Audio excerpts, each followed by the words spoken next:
মেখলিগঞ্জ মণ্ডল ৫-এর hospital মোড়ে বিজেপির দেয়াল লিখন।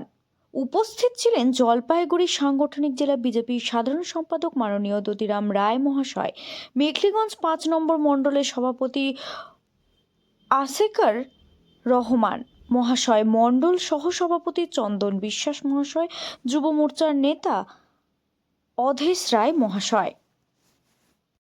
ভারতীয় জনতা পার্টির পক্ষ থেকে আমরা দেওয়াল লিখনের কাজ শুরু করেছি এবং প্রত্যেকটা এলাকায় মিনিমাম আমরা পার বুথে 5টি করে ওয়াল আমরা লিখছি এবং সেটা মেখলিগঞ্জ বিধানসভার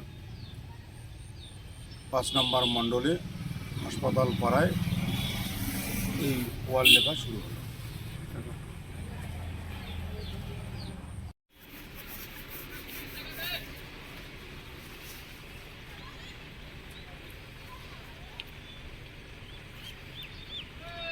ওয়াল সমান না হলে না এই যে ভিতরে সাদায় থাকে।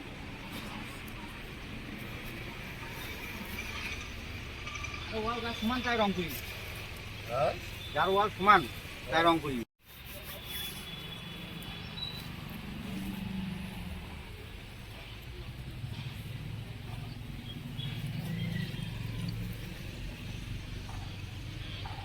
কিছু কিছু জায়গায় যে ওয়াল সমান না হলে রং বোধহয় একটু। দাদা, আজকে ওয়াল লিখন হচ্ছে, এই বিষয়ে আপনি কি বলবেন? আসন্ন 2026-এ বিধানসভা নির্বাচনকে সামনে রেখে ভারতীয় জনতা পার্টির পক্ষ থেকে আমরা দেওয়াল লিখনের কাজ শুরু করেছি এবং প্রত্যেকটা এলাকায় মিনিমাম আমরা পার বুথে 5টি করে ওয়াল আমরা লিখছি এবং সেটা মেখলিগঞ্জ বিধানসভার 5 নম্বর মণ্ডলে হাসপাতাল পাড়ায় এই ওয়াল লেখা শুরু হলো।